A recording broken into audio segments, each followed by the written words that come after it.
ഇന്ന് ഞാൻ നിങ്ങളുമായിട്ട് ഡിസ്കസ് ചെയ്യുന്ന ഏറ്റവും ഇമ്പോർട്ടൻ്റ് ആയിട്ടുള്ള ഒരു വിഷയമാണ്. അത് നിങ്ങളിൽ പലർക്കും പല തരത്തിലും പ്രോബ്ലംസ് ഫേസ് ചെയ്യുന്ന ഒരു സബ്ജക്റ്റാണിത്. അതായത് നിങ്ങളൊരു ബിൽഡർ ആയിക്കോട്ടെ, അല്ലെങ്കിൽ ഒരു കൊമേഴ്ഷ്യൽ അപ്പാർട്ട്മെൻറ്റ്സ് നടത്തുന്ന ആൾക്കാരായിക്കോട്ടെ, ആരായാലും ശരി, അതേപോലെ ഇൻഡസ്ട്രീസ് മാനുഫാക്ചറിങ് യൂണിറ്റ് നടത്തുന്ന ആൾക്കാരാണെങ്കിൽ നിങ്ങൾക്ക് ഈ പ്രോബ്ലം തീർച്ചയായിട്ടും ഫേസ് ചെയ്യുന്നുണ്ടാവും. അതായത് സംഗതി ഇത്രയേ ഉള്ളൂ. ഇപ്പോൾ അപ്പാർട്ട്മെൻറ്റ്സിലാണെങ്കിൽ നമുക്ക് വെള്ളത്തിൻ്റെ വാട്ടർ കൺസെപ്ഷൻ നമുക്ക് അറിയാൻ വേണ്ടിയിട്ട് മാനുവൽ റീഡിംഗ് ആണ് നമ്മൾ എപ്പോഴും എടുക്കാറുള്ളത്. ഓരോ ഏരിയയിലും ഓരോ അപ്പാർട്ട്മെൻറ്റ്സിൽ എത്ര കൺസെപ്ഷൻ നടന്നു എന്നുള്ളത് നമുക്ക് മന്ത് എൻഡിലായിരിക്കും അറിയുന്നത്. അതേപോലെ അത് മിക്കവാറും മാനുവൽ തന്നെയായിരിക്കും നമുക്ക് റീഡിംഗ് എടുക്കുന്നത്. അതേപോലെ തന്നെയാണ് എനർജി കൺസെപ്ഷനും, അതായത് പവർ കൺസെപ്ഷൻ. ഇപ്പോൾ ഇൻഡസ്ട്രീനെ സംബന്ധിച്ചിടത്തോളം നമ്മൾക്ക് ഒരു മെഷീനറി ഉണ്ടെന്ന് വിചാരിക്കുക, അല്ലെങ്കിൽ ഒന്നിൽ കൂടുതൽ മെഷീനറീസ് ഉണ്ട് ഒരു പ്ലാന്റിൽ. അപ്പോൾ ആ പ്ലാന്റിനകത്ത് വരുന്ന എനർജി അല്ലെങ്കിൽ പവർ എന്ന് പറയുന്നത് നമുക്ക് മന്ത് എൻഡിൽ KSEB എന്ന് വരുന്ന ബില്ല് കാണുമ്പോൾ മാത്രമേ നമുക്ക് അറിയുള്ളൂ എത്രയാണ് നമുക്ക് കറണ്ട് ബില്ല് അല്ലെങ്കിൽ നമ്മുടെ എനർജി കൺസെപ്ഷൻ നടന്നിരിക്കുന്നത് എന്നുള്ളത്. അപ്പോൾ എന്താ ഇവിടെ പ്രോബ്ലം എന്ന് വെച്ച് കഴിഞ്ഞാൽ, ഏതെങ്കിലും ഒരു മെഷീനിൽ പ്രോബ്ലം ഉണ്ടെങ്കിൽ അവിടെ കൂടുതൽ കൺസെപ്ഷൻ എടുക്കും. അത് നമുക്ക് അറിയില്ല. നമുക്ക് ഓവർ കറണ്ട് ബില്ല് വരുമ്പോൾ ഒരു 3 months 4 months ഒക്കെ കഴിയുമ്പോൾ നമ്മൾ ആ പാറ്റേൺ ചെക്ക് ചെയ്തിട്ടായിരിക്കും നമുക്ക് മനസ്സിലാകുന്നത് നമ്മളെ പ്ലാന്റിൽ എന്തോ കുഴപ്പമുണ്ട്, പക്ഷെ എവിടെയാണെന്ന് നമുക്കറിയില്ല. പിന്നെ നമ്മൾ അതൊരു ഡീപ്പായിട്ട് ഒരു ചെക്കിങ് കഴിഞ്ഞതിന് ശേഷമായിരിക്കും ചിലപ്പോൾ നമ്മൾ ട്രബിൾ ഷൂട്ട് ചെയ്യുന്നത് ഈ മെഷീനിൽ ഇന്ന പാർട്ടായിരിക്കും നമുക്ക് ഫെയിലിയർ ആയിട്ടുള്ളത്, അപ്പോൾ അത് മാറ്റിയാൽ ഈ പ്രോബ്ലം തീരുമെന്ന് തിരിച്ചറിയുന്നത്. അപ്പോൾ അതിനൊത്തിരി സമയം നമ്മൾ പോകും. അതിനുള്ളിൽ തന്നെ നമ്മൾ ധാരാളം പവർ സേവിങ് കാരണം നമ്മുടെ കയ്യിൽ നിന്ന് എമൗണ്ട് നഷ്ടപ്പെട്ടിട്ടുണ്ടാവും. അതേപോലെ തന്നെ വരുന്ന വേറൊരു ഇഷ്യൂ ആണ് ഇൻഡസ്ട്രീനെ സംബന്ധിച്ചുള്ള പവർ ഫാക്ടർ കറക്റ്റ് അല്ലാത്തത് കൊണ്ട് വരുന്ന ഫൈൻ. ഗവൺമെൻറ്റിൽ നിന്ന് നമ്മൾ പെനാൽറ്റി കിട്ടാനുള്ള ചാൻസ് ഉണ്ട്. പല ആൾക്കാർക്കും അത് കിട്ടിയിട്ടുണ്ടാവും. അപ്പോൾ അത് വരുന്നതും ഈ ഒരു പ്രോബ്ലം നമുക്ക് അതായത് റെക്ടിഫൈ ചെയ്യാനായിട്ട് നമുക്ക് കഴിയും. അതെങ്ങനെയാണെന്ന് വെച്ച് കഴിഞ്ഞാൽ, ഇപ്പോൾ ഈ 2 കാര്യം ഞാൻ പറഞ്ഞു, വാട്ടർ കൺസെപ്ഷൻ പറഞ്ഞു, അതുപോലെ എനർജി കൺസെപ്ഷൻ പറഞ്ഞു. ഇത് രണ്ടും നമുക്ക് കൃത്യമായിട്ട് മോണിറ്റർ ചെയ്യാനും അത് ഫ്യൂച്ചറിസ്റ്റിക് ആയിട്ട് എത്ര കൺസെപ്ഷൻ നടക്കാൻ സാധ്യതയുണ്ട്, നിലവിൽ നമുക്ക് നടന്നുകൊണ്ടിരിക്കുന്ന പാറ്റേൺ എങ്ങനെയാണ്, എത്രയാണ് ഒരു ഗ്രാഫിക്കൽ റെപ്രസെൻറ്റേഷനായിട്ട് നമുക്ക് കാണാനും കഴിയുമെങ്കിൽ നമുക്ക് വളരെ എളുപ്പത്തിൽ തന്നെ ഇത് കണ്ടുപിടിക്കാനായിട്ട് കഴിയും. എങ്ങനെയാണ് കണ്ടുപിടിക്കുന്നത്? നോർമൽ പാറ്റേണിനകത്ത് എക്സാമ്പിൾ നമുക്കൊരു 50,000 ഒരു 50,000 ആണ് മന്ത്ലി വരുന്ന ബില്ലെങ്കിൽ ഒരു സുപ്രഭാതത്തിൽ നമുക്കത് 60 വരുന്നു അല്ലെങ്കിൽ 70 വരുന്നു. അപ്പം നമുക്ക് പെട്ടെന്ന് എന്ത് ചെയ്യാം, നമ്മൾക്ക് ഈ ചാർട്ട് എടുത്ത് നോക്കാം. എന്നിട്ട് ഇൻഡിവിജ്വലി ഓരോ മെഷീനിൽ നമ്മൾ ഈ പറയുന്ന രീതിയിൽ, ഞാൻ അതിൻ്റെ സൊല്യൂഷനിലേക്ക് വരുന്നേ ഉള്ളൂ. ബട്ട് നമുക്ക് അങ്ങനെ ഒരു സൊല്യൂഷൻ കൊടുത്തു കഴിഞ്ഞാൽ, അതായത് ഓരോ മെഷീനകത്ത് വരുന്ന എനർജി കൺസെപ്ഷൻ്റെ ഗ്രാഫ് നമുക്ക് കിട്ടും. അപ്പോൾ നമ്മൾ എക്സാമ്പിൾ ഒരു ലാസ്റ്റ് 6 months പാറ്റേൺ എടുത്ത് നോക്കുമ്പോൾ ഒരു മെഷീൻ എടുക്കുന്ന കൺസെപ്ഷൻ ഫോർ എക്സാമ്പിൾ 10,000 rupees ആണ് കൺസെപ്ഷൻ എടുക്കുന്നതെന്ന് വെച്ചോളൂ. പക്ഷേ ഇപ്പോൾ റീസെൻ്റ് ആയിട്ട് നമുക്ക് അബ്നോർമൽ ആയിട്ട് ഒരു ബില്ല് വന്നു. നമ്മളിപ്പോൾ ചെക്ക് ചെയ്യുമ്പോൾ ആ ഇൻഡിവിജ്വൽ മെഷീൻ ഇറ്റ്സെൽഫ് അതൊരു 15,000 to 20,000 എനർജി കൺസെപ്ഷൻ അവിടെ എടുക്കുന്നുണ്ടെന്ന് നമുക്ക് ഗ്രാഫ് വഴി കാണുകയാണ്. അപ്പോൾ കാണുമ്പോൾ നമുക്ക് എന്ത് മനസ്സിലാവും? ആ മെഷീനിൽ എന്തോ ഒരു പ്രോബ്ലം ഉണ്ട്, നമ്മൾ അവിടുത്തെ മെഷീനിൽ എവിടെയോ ഒരു ലീക്കേജ് ഉണ്ട്, അല്ലെങ്കിൽ ഏതോ ഒരു ഐറ്റം അവിടെ കൂടുതൽ ഡ്രെയിൻ ചെയ്യുന്നുണ്ട്, ഫെയിലിയർ ആയിട്ടുണ്ട്. സപ്പോസ് അതൊരു മോട്ടർ ആയിരിക്കാം, വേറെ എന്തെങ്കിലും ഒരു ഐറ്റം ആയിരിക്കാം. അപ്പോൾ നമുക്ക് എന്ത് ചെയ്യാം, ആ ഐറ്റം ഒന്നുകിൽ അത് റീപ്ലേസ് ചെയ്യുക, അല്ലെങ്കിൽ അത് മെയിൻ്റെനൻസ് ചെയ്യുക, എന്നിട്ട് നമുക്ക് ആ പ്രോബ്ലം സോൾവ് ചെയ്യാം. അപ്പോൾ ഇത് നമുക്ക് തിരിച്ചറിയണമെങ്കിൽ ഒരു ഡാറ്റ വേണം. ആ ഡാറ്റ നമുക്ക് എവിടെ നിന്നാണ് കിട്ടുക എന്ന് വെച്ചാൽ, അതിനാണ് ഒരു കോൺസെപ്റ്റ് ടെലിമാറ്റിക്സ് എന്ന് പറയും. അതായത് ഇൻഡസ്ട്രിയൽ ഇൻ്റർനെറ്റ് ഓഫ് തിങ്സ് അല്ലെങ്കിൽ ഇൻ്റർനെറ്റ് ഓഫ് തിങ്സ്. ഓൾറെഡി ഞാൻ ഇതിനെക്കുറിച്ച് 1-2 വീഡിയോസ് ചെയ്തിട്ടുണ്ട്. ബട്ട് നമുക്കിതിൻ്റെ പ്രാക്ടിക്കലായിട്ട് കിട്ടുന്ന ബെനിഫിറ്റ് ഇതാണ്.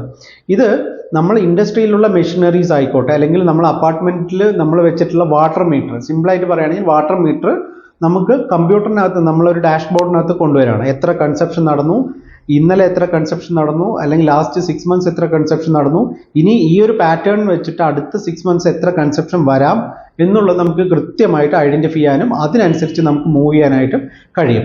അപ്പോൾ പല ഇൻഡസ്ട്രീസിലും നമ്മൾ ഓരോ പ്രോഡക്റ്റ് മാനുഫാക്ചർ ചെയ്യുമ്പോൾ ആ പ്രോഡക്റ്റിൻ്റെ ബില്ല് അല്ലെങ്കിൽ പ്രോഡക്റ്റിൻ്റെ മാനുഫാക്ചറിങ് കോസ്റ്റ് കണക്ക് കൂട്ടാൻ പല ആൾക്കാർക്കും ബുദ്ധിമുട്ടാണ്. കാരണം അതിലുപയോഗിച്ചിരിക്കുന്ന ഇലക്ട്രിസിറ്റി ബില്ലടക്കം നമുക്ക് കണക്ക് കൂട്ടേണ്ടതായിട്ടുണ്ട്. ചിലപ്പോൾ ഒരു പ്രോഡക്റ്റ് ഉണ്ടാക്കിയെടുക്കാൻ നമുക്ക് കൂടുതൽ ടൈം എടുത്തിട്ടുണ്ടാവും. അല്ലെങ്കിൽ നിങ്ങൾ ഉദ്ദേശിക്കുക ഒരു ദിവസം പ്രൊഡക്ഷൻ നടത്തിയിട്ട് ആ ഒരു പ്രൊഡക്ഷൻ നടത്തിയിട്ടുള്ള ആ ഐറ്റം ആയിരിക്കും നമ്മൾ സെല് ചെയ്യുന്നതെന്ന് വിചാരിച്ചോളൂ. അപ്പോൾ അന്നത്തെ ദിവസം നമുക്കുണ്ടായിട്ടുള്ള എമൗണ്ട്, അതായത് ഇലക്ട്രിസിറ്റി ബില്ല്, അത് നിങ്ങളുടെ മാനുഫാക്ചറിങ് കോസ്റ്റിൻ്റെ ഭാഗമാണല്ലോ. അപ്പോൾ അത് നിങ്ങൾക്ക് ഇൻഡിവിജ്വലി കണക്ക് കൂട്ടിയിട്ട് വേണമെങ്കിൽ ആ പ്രോഡക്റ്റിൻ്റെ പ്രൈസ് നിങ്ങൾക്ക് ഫിക്സ് ചെയ്യാം. ഓക്കെ, പല രീതിയിൽ നമുക്ക് അതിൻ്റെ പ്രൈസ് നമുക്ക് ചേഞ്ച് കൊണ്ടുവരാനായിട്ട് കഴിയും. അപ്പോൾ പലപ്പോഴും CNC മെഷീൻ പോലുള്ള ആൾക്കാർക്ക് അല്ലെങ്കിൽ ഒരു പ്രോഡക്റ്റ് അവർ ഒരു 1 അവറിൽ ചിലപ്പോൾ ആ പ്രൊഡക്ഷൻ കംപ്ലീറ്റ് ചെയ്യുമായിരിക്കും. അപ്പോൾ 1 അവറിൽ എടുത്തിട്ടുള്ള എനർജി സേവിങ് നമുക്കത് റുപ്പീസിൽ തന്നെ കാൽക്കുലേറ്റ് ചെയ്യാനായിട്ട് കഴിയും. അതായത് ഇപ്പോൾ ഒരു പ്രോഡക്റ്റ് ഉണ്ടാക്കിയെടുക്കാൻ 2000 രൂപ കറണ്ട് ബില്ല് വന്നു, ഉദാഹരണത്തിന് 2 hours പ്രവർത്തിപ്പിച്ചപ്പോൾ. അപ്പോൾ 2 hours നമ്മൾ ഈ ഒരു പ്രോഡക്റ്റ് ഉണ്ടാക്കി. അപ്പോൾ ഈ പ്രോഡക്റ്റിൻ്റെ വില നിശ്ചയിക്കണമല്ലോ, കസ്റ്റമർക്ക് നമുക്ക് നിശ്ചയിക്കുമ്പോൾ നമുക്ക് ഈ ഒരു എമൗണ്ടും കൂടെ അതിനകത്ത് പരിഗണിക്കാവുന്നതാണ് ഇൻഡിവിജ്വലി. അല്ലെങ്കിൽ എന്താ സംഭവിക്കുക, നമ്മൾ ഊഹിച്ചുകൊണ്ട്, അതായത് അസംഷനിലൂടെ നമ്മൾ എന്ത് ചെയ്യും, ഒരു പ്രൈസ് ഫിക്സ് ചെയ്യും. അത് ശരിക്കും ഒരു പ്രാക്ടിക്കലി പോസിബിൾ അല്ല, അല്ലെങ്കിൽ അതൊരു ശരിയായ രീതിയല്ല. അതേപോലെ തന്നെയാണ് നമുക്ക് അടുത്തൊരു ബെനിഫിറ്റ് ആയിട്ട് വരുന്ന മെയിൻ്റനൻസ്. ഇപ്പൊ നമുക്കറിയാം അൺഎക്സ്പെക്റ്റഡ് ആയിട്ട് ഒരു മെയിൻ്റനൻസ് വന്നാൽ എന്താ സംഭവിക്കുക, നമുക്ക് lot of orders is waiting, customer wait ചെയ്യുന്നുണ്ട്, പ്രൊഡക്റ്റ് കൊടുക്കാനുണ്ട്, ആ സമയത്താണ് മെഷീൻ പണി മുടക്കുന്നത്.